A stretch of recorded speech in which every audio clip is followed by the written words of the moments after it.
మీరు the best administrators అండి. అలానే ఏది ఆత్మవిశ్వాసం అనేటువంటి అద్భుతంగా ఉండేటువంటి డెస్టినీ నెంబర్ అనేటువంటిది నెంబర్ 1 అండి. హాయ్ హలో ఫ్రెండ్స్, నేను మీ Vivek Chandra, astronumerologist in advanced 14 dimensions and ప్రొనాలజిస్ట్. సో ఫ్రెండ్స్, ఈ రోజు వీడియోలో భాగంగా మనం డెస్టినీ నెంబర్ వాళ్ళ యొక్క లక్షణాలు ఏంటి, వాళ్ళ బలాలు ఏంటి, వాళ్ళ బలహీనతలు ఏంటి, అలానే వాళ్ళు ఏ రంగాల్లో రాణిస్తారు, అంటే ఏ ప్రొఫెషన్స్ అనేటువంటి వాళ్ళకి కలిసి వస్తాయి అనేటువంటి దాని గురించి మనం మొత్తం కూడా తెలుసుకునేటువంటి ప్రయత్నం చేద్దాము. ఈ వీడియోలో మనం వాళ్ళకి సంబంధించినటువంటి నెగిటివ్ లక్షణాలు అనేవి చాలా తక్కువగా మాట్లాడతాను. వాళ్ళకి సంబంధించినటువంటి పాజిటివిటీ గురించి నేను ఎక్కువగా చెప్తానండి. సో ముందుగా డెస్టినీ నెంబర్ మీ యొక్క డేట్ ఆఫ్ బర్త్ మొత్తం తీసుకొని ఆ నెంబర్స్ మొత్తాన్ని యాడ్ చేస్తే వచ్చేటువంటి నెంబర్ని డెస్టినీ నెంబర్ అంటాము.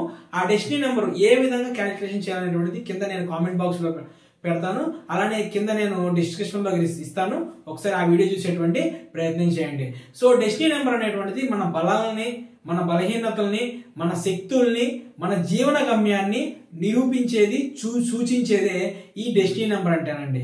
సో ఈ 1వ నెంబర్ డెస్టినీకి సంబంధించిన వాళ్ళైతే కనుక మీరు ఖచ్చితంగా వీడియో ఎండింగ్ వరకు చూసేటువంటి ప్రయత్నం చేయండి.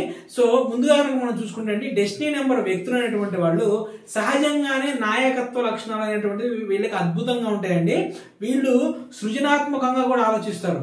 ఒక విషయాన్ని ఎన్ని కోణాలలో దాన్ని సాల్వ్ చేయరో అన్ని కోణాలలో వీళ్ళు సాధించేటువంటి గుణం ఉంటుందండి. ఒక పనిని కనుక వీళ్ళు నచ్చి పని చేయడం మొదలు పెడితే ఆ పనికి ప్రాణం ఇచ్చి పని చేస్తారండి. అలానే ఇతరులకి స్ఫూర్తినిచ్చేటువంటి విధంగా వీళ్ళ జీవితాన్ని గడుపుతారండి.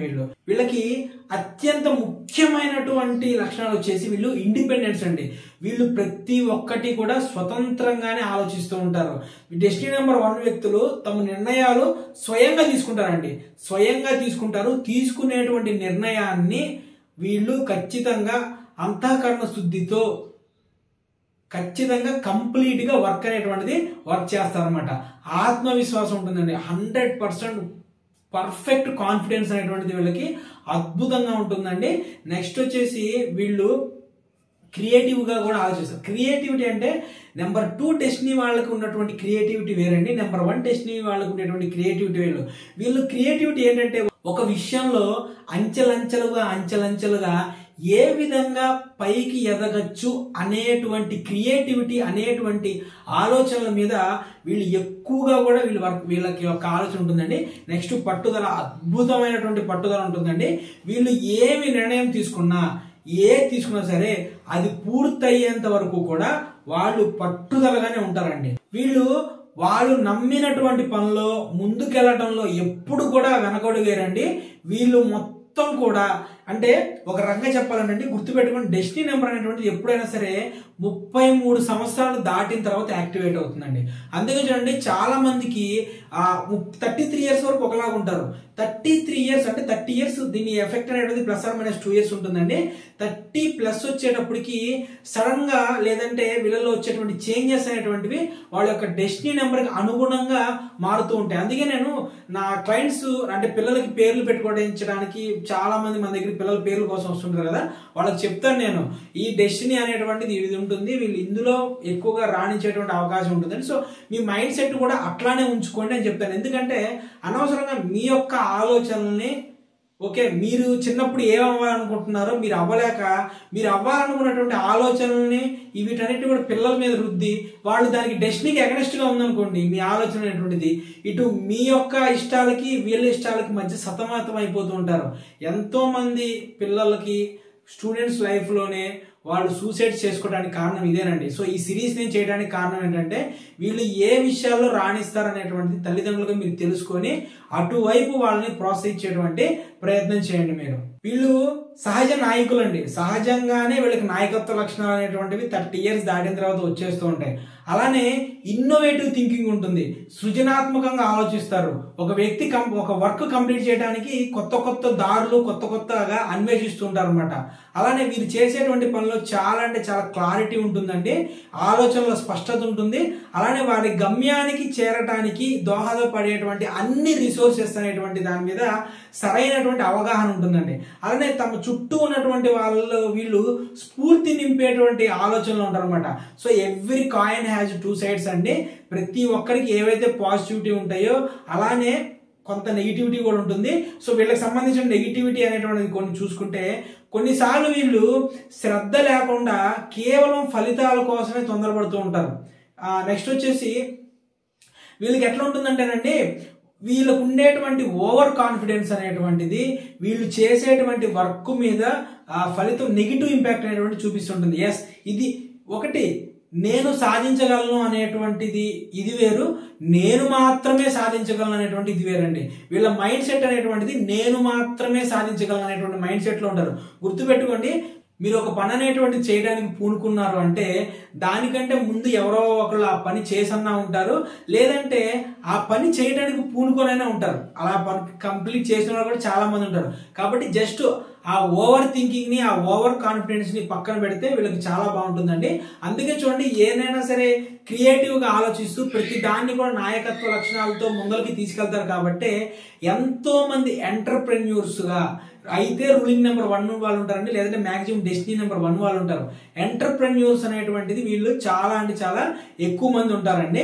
ఇక మనం ఐడియల్ క్యారెక్టరిస్టిక్స్ కనుక మనం చూసుకుంటే కనుక, లేదంటే వీళ్ళకి సంబంధించినటువంటి కెరియర్స్ అనేటువంటిది చాలా జాగ్రత్తగా ఎంచుకోవాలండి. సో వీళ్ళకి సంబంధించినటువంటి సానుకూలమైనటువంటి ఇవి ఏవైతే ఉంటాయో చెప్పారు కదా, వీళ్ళకి లీడర్షిప్ క్వాలిటీస్ ఉంటాయని. సో వీళ్ళంటే ఎంటర్ప్రెన్యూర్స్ గా, ఒక ఉద్యమాల్ని ముందుండి నడిపించే వాళ్ళుగా, వ్యాపారవేత్తలుగా అద్భుతంగా రాణిస్తుంటారు అనమాట. ఇక నాయకత్వంలో కూడా పొలిటీషియన్స్ గా కూడా వీళ్ళు అద్భుతంగా రాణిస్తూ ఉంటారు. ఇక క్రియేటివ్ ఫీల్డ్స్ లో కనుక చూసుకుంటే డిజైన్స్ లో, ఆర్ట్స్ లో మరియు ఫిల్మ్ మేకింగ్ లో కూడా బాగానే ఉంటుందండి. టెక్నాలజీ కనుక చూసుకుంటే కానీ ఇన్నోవేషన్ అవసరమైనటువంటి ప్రతి రంగంలోనూ అడ్మినిస్ట్రేటివ్ రంగాల్లో వీళ్ళు అద్భుతంగా రాణిస్తారండి. అలానే డెస్టినీ నెంబర్ 1 వ్యక్తులు ఎవరైతే ఉంటారో కష్టాలతో ఖచ్చితంగా కూడా వీళ్ళు ఎదురు నించొని సంస్థల్ని కాపాడతారండి. ఇతరులని నమ్మడం, సరైనటువంటి వ్యక్తుల్ని గుర్తించడంలో కొంచెం వీళ్ళు ఇబ్బంది పడేటువంటి అవకాశం ఉంటుంది. కొంచెం దీని మీద వీళ్ళు కొంచెం మనసు పెట్టి శ్రద్ధ తీసుకుంటే బాగుంటుందండి. అలానే ఓపిక అండి, వీళ్ళకి పెద్ద పెద్ద విజయాలు సాధించడానికి మీకు ఓపిక అనేటువంటిది అవసరం. కొంచెం దాన్ని ఆ పేషెన్సీ కూడా పెంచుకుంటే చాలా మంచిదండి. బలహీనతల్ని అధిగమించడం భాగంగా అనవసరంగా మీరు లేనిపోని కొన్ని అత్యుత్సాహాలకు పోయి అనవసరమైన వాటిని అన్నింటినీ కూడా కొని తెచ్చుకునేటువంటి అవకాశం ఉంటుంది. కాబట్టి దీని మీద కూడా మీరు కొంచెం శ్రద్ధ చూపించి జాగ్రత్తగా ఉంటే మంచిదండి. డెస్టినీ 1 వ్యక్తులు వీళ్ళు చాలా అంటే చాలా ప్రత్యేకమైనటువంటి వాళ్ళండి. సహజ నాయకత్వ లక్షణాలు ఉంటాయి, ఆత్మవిశ్వాసం ఉంటుంది. జీవిత ప్రయాణంలో వీరు ఎలాంటి కష్టాన్ని వచ్చినా సరే ఎదుర్కొంటారండి. దాన్నే వీళ్ళ బలంగా కూడా మార్చుకుంటారు. మనకి తెలుగులో ఒక సామెత ఉంది చూడండి, నీ మీద తీసిన ఇటుక రాళ్ళనే పేర్చుకుంటూ అద్భుతమైన భవనం సృష్టించమని చెప్పి. ఒక రకంగా చెప్పాలంటేనండి, ఈ డెస్టినీ నెంబర్ 1 వాళ్ళకి ఖచ్చితంగా సూట్ అయ్యేటువంటి సామెత ఏదైనా ఉంది అంటే సేమ్ ఇదే సామెత అండి.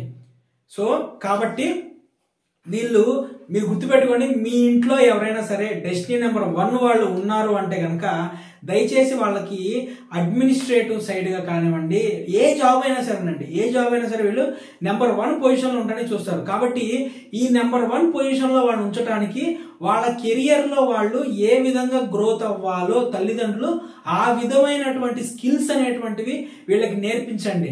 నెక్స్ట్ వచ్చేసి ఎవరైనా సరే మీరు ఈ నెంబర్ 1 డెస్టినీ వాళ్ళు కనుక ఉంటే మీ మీద మీరు ఇన్వెస్ట్మెంట్ చేసుకోండి. మీ మీద మీరు ఇన్వెస్ట్మెంట్ అంటే కొత్త కొత్త ఫోన్లు కొనుక్కోవటం, లేదంటే కొత్త కొత్త డ్రెస్సులు కొనుక్కోవటం, కాస్ట్లీ షూస్ కొనుక్కోవటం, ఇది కాదండి. మీ మీద మీకు ఇన్వెస్ట్మెంట్ అంటే మీ సెల్ఫ్ గ్రోత్ గురించి నేను మాట్లాడుతున్నాను. మీ సెల్ఫ్ గ్రోత్ ఏదైతే ఉంటుందో మీ సెల్ఫ్ గ్రోత్ లో కనుక మీరు ఇన్వెస్ట్మెంట్ పెట్టుకొని, ఫర్ ఎగ్జాంపుల్ మీరు ఒక సాఫ్ట్వేర్ ఇంజనీర్ అనుకోండి, సాఫ్ట్వేర్ ఇంజనీర్ లో మీరు ఏ రంగంలో ఉండండి నెంబర్ 1 పొజిషన్ లో ఉండటం కోసమే మీరు చూస్తూ ఉంటారు. మరి నెంబర్ 1 పొజిషన్ లో ఉన్నప్పుడు చూసినప్పుడు కొత్త కొత్త టెక్నాలజీలు వస్తూ ఉంటాయి. సో ఆ కొత్త కొత్త టెక్నాలజీలు అన్నిటినీ కూడా మీరు నేర్చుకుంటూ మీ మీద మీరు స్పిరిచువల్ గా కానివ్వండి, మీ మీద మీరు టెక్నాలజీ పరంగా కానివ్వండి, మీరు ఇన్వెస్ట్మెంట్ చేసుకుంటేనే మీరు ఎదుటి వాళ్ళకంటే కూడా భిన్నంగా ఒక స్థాయిలో ఉండి మీ ఆలోచనలకి తగినటువంటి విధంగా మీ యొక్క గొప్ప మైండ్ సెట్ తో, క్రియేటివ్ థింకింగ్ తో మీరున్నటువంటి ఫీల్డ్ లో ఒక స్టెప్ ఫార్వర్డ్ అయ్యి అద్భుతమైనటువంటి పొజిషన్ కి వెళ్ళేటువంటి అవకాశాలు అనేటువంటివి 100% ఉంటాయండి. ఎందుకంటే డెస్టినీ నెంబర్ అనేటువంటిది మన రాత. ఈ జీవితంలో మన ఎండింగ్ దశలో మనం ఏ విధంగా ఉండాలి, మనం ఏ విధంగా నడవాలి అనేటువంటిది సూచించేటువంటి నెంబర్ అండి అది. సో ఫ్రెండ్స్, నేను చెప్పినటువంటి లక్షణాలు అనేటువంటివి మీకు కనుక మ్యాచ్ అవ్వటం లేదు డెస్టినీ నెంబర్ 1 వాళ్ళు అనుకుంటే కనుక దాని అర్థము న్యూమరాలజీ తప్పని కాదు, మీ యొక్క డేట్ ఆఫ్ బర్త్ లో ఉన్నటువంటి డెస్టినీ నెంబర్ 1 అనేటువంటిది యాక్టివేట్ అవ్వలేదని అర్థం.